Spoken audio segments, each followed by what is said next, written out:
बड़ा अपडेट अपने दर्शकों को दे दे। वायनाड में प्रियंका गांधी 3,42,000 वोटों से आगे चल रही हैं। प्रियंका गांधी को 5,19,000 से ज्यादा वोट अभी तक मिल चुके हैं। वायनाड में बीजेपी तीसरे नंबर पर है। ये इस वक्त का बड़ा update. Also tell them that that I'm here with them. She's their family now, and they have to protect her as well. But she will fulfill all the promises, and I mean I will still say it's just the leads are good. I'm happy, but I will congratulate her fully when we have a full all 18 rounds are counted. I mean, I think 6 or 7 rounds are counted at the moment. But yeah, celebrations have begun. Mostly that people are very happy around India that. तो आप अभी Robert Vadra को सुन रहे थे, प्रियंका गांधी के पति, और उन्होंने किस तरीके से जनता का धन्यवाद किया। वायनाड से बड़ा अपडेट है, जहां भाजपा तीसरे नंबर पर है और प्रियंका गांधी जो पहली बार चुनाव लड़ रही हैं, उनको 3,42,000 से ज्यादा वोट से मार्जिन से वो आगे चल रही हैं और 5,19,000 से ज्यादा वोट अभी तक उनको मिल चुके हैं।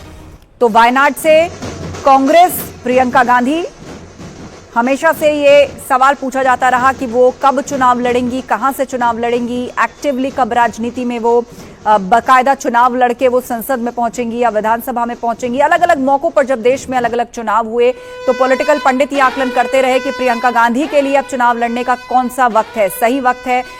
आखिरकार वो वायनाड से चुनाव लड़ी।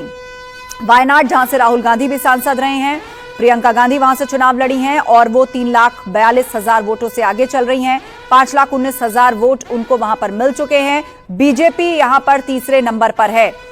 तो एक तरीके से शानदार मार्जिन से प्रियंका गांधी आगे हैं। उनका ये पहला चुनाव है और पहले ही चुनाव में एक शानदार अंतर वो मेंटेन कर रही हैं। और एक बार फिर से यूपी का रुख करेंगे। गाजियाबाद में बीजेपी प्रत्याशी बहुत आगे चल रहे हैं। संजीव शर्मा बहुत आगे हैं। 42,000 से ज्यादा का अंतर फिलहाल उनके पास है।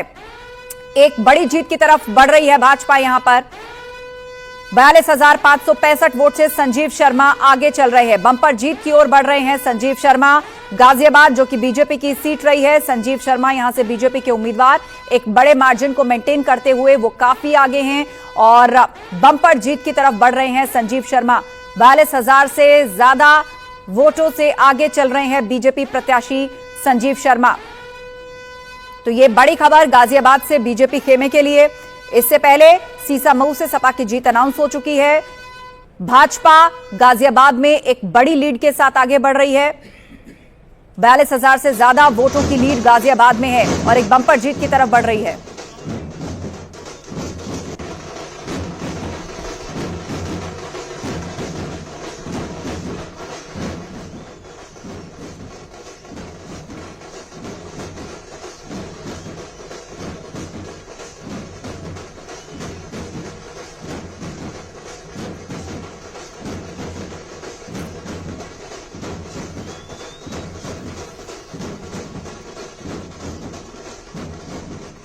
और इस वक्त बड़ी अपडेट आपको महाराष्ट्र से भी दे दें। यहां भी बड़ी जीत की ओर बीजेपी गठबंधन है, एनडीए है, यानी कि महायुति है।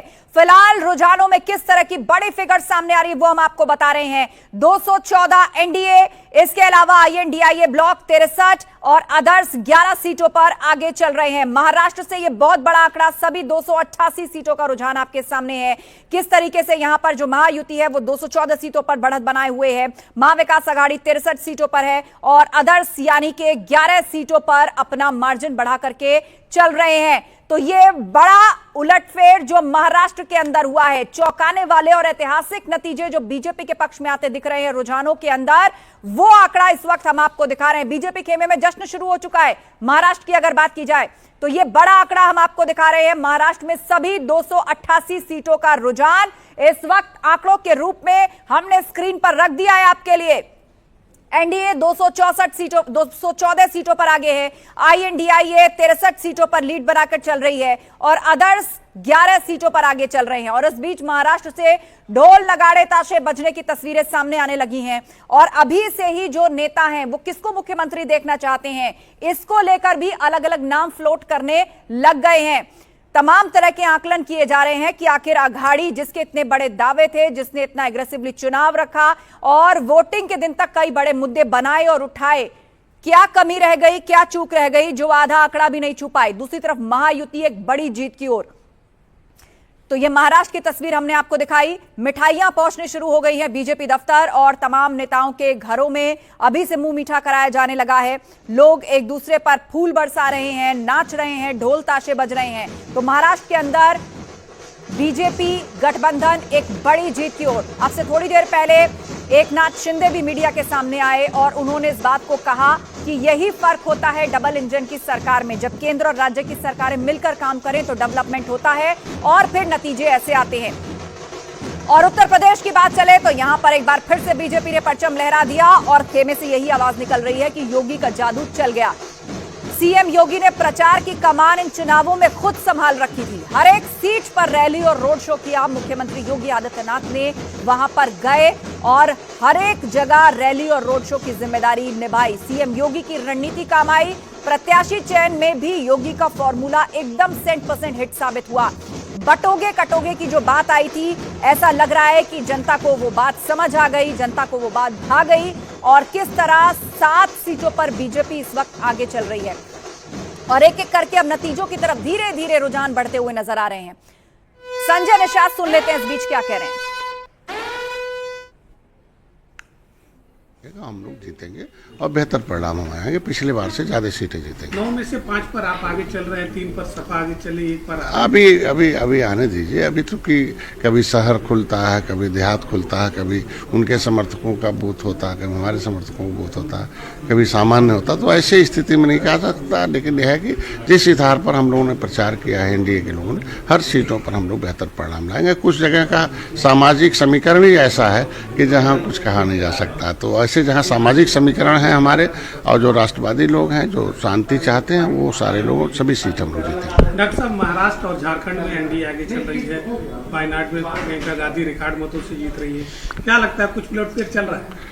देखिए, 1-2 सीटों को छोड़कर जहाँ विचारधाराओं की लड़ाई हो, जिस कांग्रेस के खिलाफ तमाम छोटे दल बने हों उनके विचारधारा के खिलाफ और 70 साल 30 साल तक उनसे लड़ते रहे हों, लेकिन आज जब वो सारे एक विपरीत विचारधारा के लोग एक होकर जब चुनाव लड़ेंगे तो रिजल्ट तो कुछ दिखेगा, लेकिन उसको जनता के हितों की रक्षा उसमें नहीं हो सकती। क्योंकि विचारधाराओं पर आधारित, मूल्यों पर आधारित राजनीति होती तब विकास होता है। तो उनके बढ़ने से घटने से कुछ नहीं, जब तक ये मूल्यों पर आधारित आमने सामने एक शांति लाना हो, एक राष्ट्रवाद का बात करता हो, विकास की बात हो और हर धर्म हर वर्ग के लोग एक बिना तुष्टीकरण के इस देश में संविधान सम्मत कार्य हो।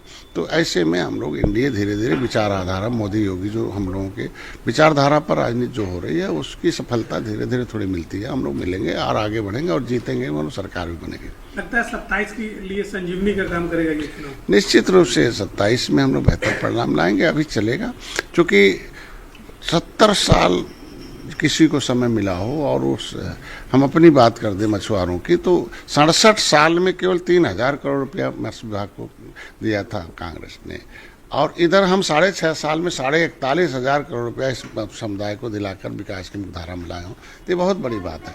इनके शिक्षा के लिए 1 रुपया नहीं था, मछुआ कल्याण कोष की स्थापना कराना। तो देश को आज़ाद कराने वाली जातियां उजड़ी हों, गंगा भगवान राम को पार उतारने वाले, इनकी आरक्षण की फाइल गायब करो, रोको, लेदरमैन उनके हो गए, फिशरमैन गायब हो गए। तो ऐसे में एक दूसरे वर्गों को उपेक्षित रखना ये घातक रहा भाजपा कांग्रेस के लिए। ये सारे लोगों को लेकर चलने का मोदी ने किया, इसलिए आज जनता सब लोग मोदी के साथ है। आगे बेहतर परिणाम इस प्रकार से आप लोग उम्मीद कर रहे थे कि सारी सीटें हम जीतेंगे, दावा भी कई बार इसके लिए नारे भी गढ़े गए, लेकिन क्या लगता है आपको? मैंने पहले बता दिया कि तो संजय निषाद को आप सुन रहे थे। उन्होंने कहा कि सबको साथ लेकर चलने का जो फॉर्मूला है और जनता के लिए, जनता के विकास की बात जनता को समझ आई है। अशोक यादव जी, संजय निषाद ने यह भी आरोप लगाया कि तुष्टीकरण की राजनीति फेल हो गई है। देखिए, तुष्टीकरण की राजनीति कर कौन राज था जी? आप देखिए कितना खोखलापन योगी सरकार का था कि 7 सालों के अपने कार्यकाल को सुनहरा बताते हैं, उसके बाद सालों में एक सुनहरा काम इनके पास नहीं था। एक सुनहरा गोल्डन कोई काम किए हों वो बताने की क्षमता नहीं थी इनकी। सिर्फ और सिर्फ नफरत नफरत नफरत, बांटो बांटो बांटो, काटो काटो काटो, बस यही। इसके अलावा और कुछ था क्या इनके पास? अब इसको आप लोग चाहे योगी जी की स्ट्रेटेजी बता दीजिए या योगी जी के विचारों की जीत बता दीजिए या जो महिमा मंडन करना है मीडिया कर, उसमें कोई दिक्कत नहीं है। लेकिन जो जनता में मैसेज गया है, यही मैसेज गया है कि भाजपा को अपने खुद के नेताओं पर भरोसा नहीं है, इसलिए वो तावड़े मॉडल पे विश्वास करती है, बुलेट मॉडल पे विश्वास करती है और चंडीगढ़ मॉडल पे विश्वास करती है। इन भाजपा के नेताओं के का भी विश्वास उठ गया जनता के साथ साथ इन लोगों के ऊपर, अपने शीर्ष नेताओं के ऊपर से। तो ये सारी चीजें हैं। खैर, मैं फिर यही कहूंगा कि अभी थोड़ा सा समय है और समाजवादी पार्टी अपनी जो उम्मीद उसकी है कि हम 5 सीटों से ऊपर जाएंगे, वो उम्मीद अभी हमारी बरकरार है। और भारतीय जनता पार्टी को जिस तरह से चुनाव में मैंने इसके पहले कहा कि मल्टी लेवल चीटिंग का जो इनका फार्मूला है, वो फार्मूला कुछ सीटों पे इनका काम कर रहा है, लेकिन ये उपचुनाव है और उपचुनाव में इस तरह की चीजें मतलब देखने को मिलती हैं। आस्था जी, ये नेचुरल चीज है, इस तरह की चीजें शासन प्रशासन की दुरुपयोगता जो है इस तरह की देखने को मिलती है। तो इसमें कोई हम लोगों को कोई इससे गलत मैसेज नहीं जा रहा है, जनता के बीच हमारी मैसेज सही जा रही है और यही हमारे लिए अच्छी बात है कि जनता के बीच हमारा मैसेज सही जा रहा है। हमारे जो मुद्दे हैं वो जनता के बीच जनी से जुड़े हुए मुद्दे हैं आस्था जी। इसलिए समाजवादी पार्टी अब इसके अलावा भी अगर हमारी कहीं कोई कमी बेसी है, उस कमी बेसी को हम लोग सही कर लेंगे, अपने कील और कांटे दुरुस्त कर लेंगे, इसमें कहीं कोई दिक्कत नहीं है। लेकिन फिर मैं यही कहूंगा, ये भारतीय जनता पार्टी की जीत नहीं है, ये बुलेट और बैरिकेड की जीत है। चलिए, कुल मिलाकर आप अब भी अपने आरोपों के साथ हैं। धन्यवाद अशोक यादव जी इस चर्चा में शामिल होने के लिए। तो इस वक्त बड़ी अपडेट आपको दे दें, उत्तर प्रदेश के अंदर बीजेपी 7 सीटों पर आगे चल रही है। समाजवादी पार्टी 1 सीट जीत चुकी है, 1 सीट पर फिलहाल आगे चल रही है। कटेहरी में उलटफेर हो गया है, वहां पर फिर से भाजपा आगे हो गई है। थोड़ी देर पहले तक सपा वहां से आगे थी। और एक तरफ उत्तराखंड से जीत दर्ज कर ली है आशा नौटियाल ने, बीजेपी वहां से जीत गई है। महाराष्ट्र में जश्न मन रहा है। तो लगातार न्यूज 18 आपको तस्वीरें भी दिखा रहा है, जश्न की तस्वीरें भी आना शुरू हो गई हैं। महाराष्ट्र से ये तस्वीरें आ रही हैं। हालांकि उत्तर प्रदेश की बात करें तो वहां पर 1 सीट समाजवादी पार्टी की ओर से जीत ली गई है, जबकि 1 सीट पर अभी समाजवादी पार्टी आगे है। बात अगर भारतीय जनता पार्टी की करें तो 7 सीटों पर भारतीय जनता पार्टी आगे चल रही है। और जो सपा का दावा था यहां पर कि 9 की 9 सीटें जीतेंगे, वो कहीं भी पूरा होता हुआ नजर नहीं आ रहा है। हालांकि अभी भी सपा को उम्मीद है कि 5 सीटों पर हम आगे आ सकते हैं। 2 सीटों पर फिलहाल समाजवादी पार्टी को फायदा मिलता दिख रहा है। लगातार न्यूज 18 पर महा कवरेज जारी है। नसीम सोलंकी जीत चुके हैं। और केदारनाथ की बात करें तो आशा नौटियाल यहां पर भारतीय जनता पार्टी की उम्मीदवार 5,623 वोटों से जीती हैं। फिलहाल आपकी स्क्रीन पर आप देख पा रहे हैं आशा नौटियाल, जो कि भारतीय जनता पार्टी की उम्मीदवार थी। इनके सामने कांग्रेस पार्टी के मनोज रावत थे, जिन्हें हराते हुए इन्होंने जीत हासिल कर ली है। 5,623 वोटों से जीत चुकी हैं आशा नौटियाल। केदारनाथ विधानसभा सीट पर भी काफी दिलचस्प चुनावी नतीजे देखने को मिले, क्योंकि यहां पर बीच में एक वक्त ऐसा भी आया कांग्रेस पार्टी तीसरे नंबर पर पहुंच गई, जबकि निर्दलीय उम्मीदवार त्रिभुवन आगे पहुंच गए थे। और नसीम सोलंकी सीसामऊ से समाजवादी पार्टी की उम्मीदवार जीत चुकी हैं। ये एक बड़ी जीत हम कह सकते हैं यहां पर समाजवादी पार्टी की। इसके अलावा अभी एक और सीट है जहां पर समाजवादी पार्टी आगे चल रही है। फिलहाल 2 सीटों की स्थिति जो क्लियर हुई है वो आपकी स्क्रीन पर हम लगातार फ्लैश कर रहे हैं।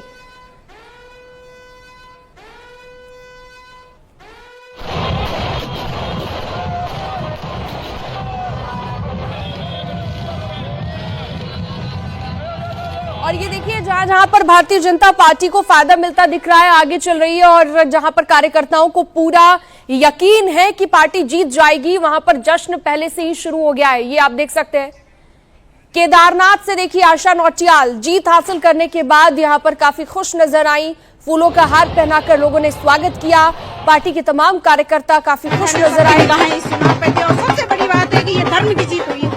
तो आज भी सनातन जिंदा है, सत्य की हमेशा जीत होती है। बिल्कुल, क्या वो बहुत अच्छा प्रयास करेंगे। हम बहुत खुश हैं अपने आशा नौटियाल दीदी के साथ, हम बहुत खुश हैं। जो राम का लाए हैं हम उनको लाए हैं, केदारनाथ में हम कमल खिलाए हैं, केदारनाथ में हम कमल खिलाए हैं। जय श्री राम। केदारनाथ कमल के गुलाल के साथ खेलती है महिलाएं। ये आशा दीदी की जीत है, समस्त केदार घाटी मातृ शक्ति की जीत है। तो नारी शक्ति की जीत बताते हुए महिलाएं काफी खुश नजर आ रही हैं। और इसी बीच केशव मौर्य का ट्वीट, चुनावी नतीजों के बीच सोशल मीडिया साइट एक्स पर क्या लिखा है केशव प्रसाद मौर्य ने, आपको हम बता दें।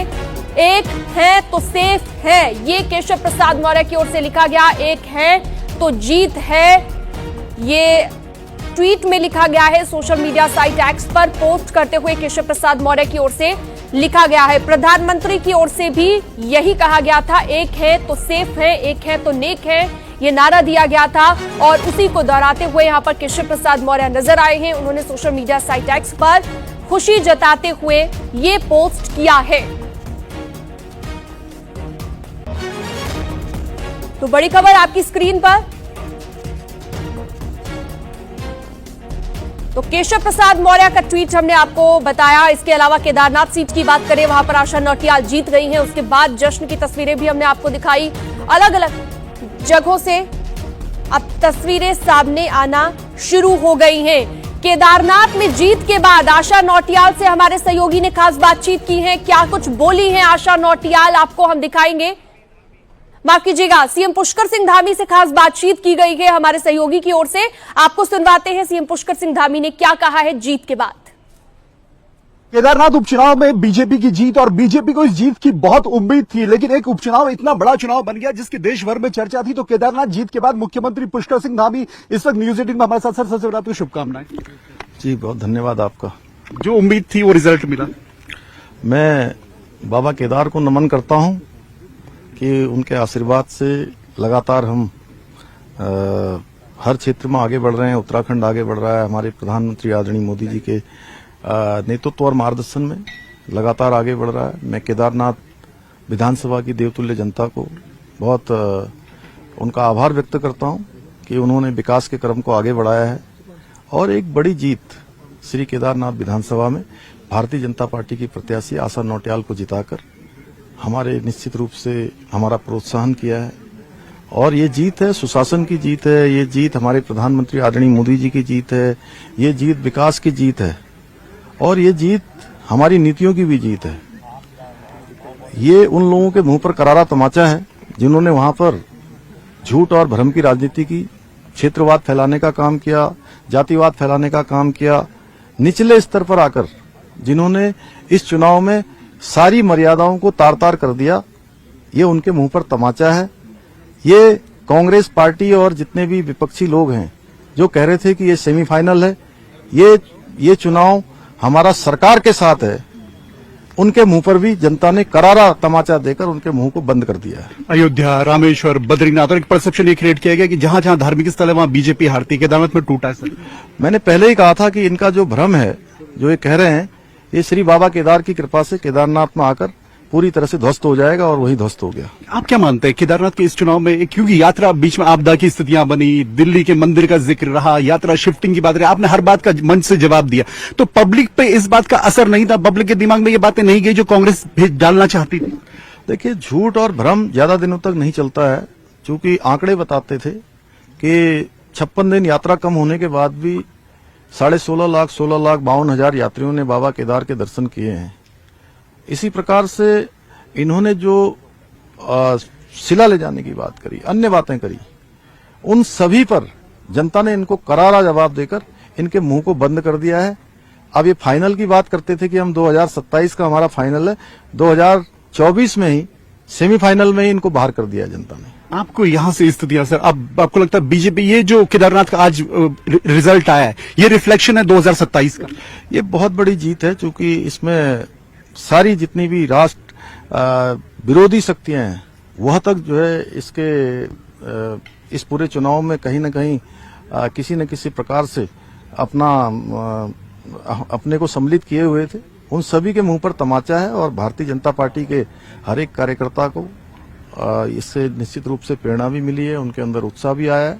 और आगे आने वाले जो हमारे चुनाव हैं, निकाय के चुनाव हैं, पंचायतों के चुनाव हैं, फिर विधानसभा के चुनाव हैं, सभी चुनावों में भारतीय जनता पार्टी उत्तराखंड की देवतुल्य जनता का आशीर्वाद लेकर आगे बढ़ेगी। कांग्रेस ने सभी बड़े नेता वहां पर उतारे, तो आपको लगता है सबको रिजेक्ट किया है? केदारनाथ की पब्लिक ने यह बता दिया कि कांग्रेस से सब नेता रिजेक्ट है उत्तराखंड में। झूठ और भ्रम की राजनीति, क्षेत्रवाद, जातिवाद, इसको पूरी तरह से नकारा है, और जो राजनीति के निम्नतम स्तर को जनता ने एक किनारे कर दिया है, सेमीफाइनल में बाहर कर दिया।